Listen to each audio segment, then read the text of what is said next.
Welcome back to another technical deep dive here in the debug zone. Today we're tackling a big question and breaking it down with insights from other users. Hopefully this clears up some misconceptions and helps you get the answer you need.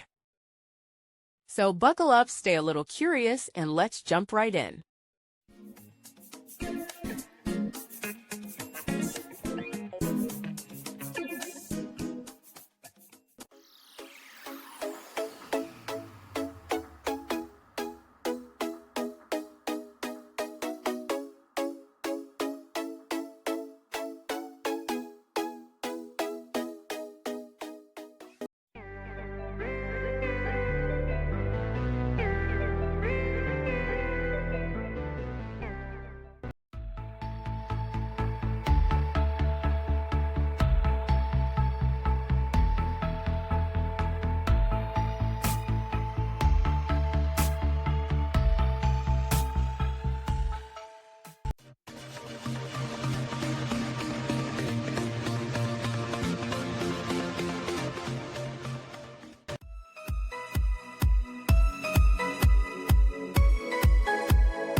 And that's a wrap.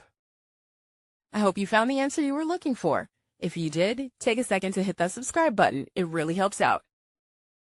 And let me know in the comments which solution worked best for you. See you next time in the debug zone.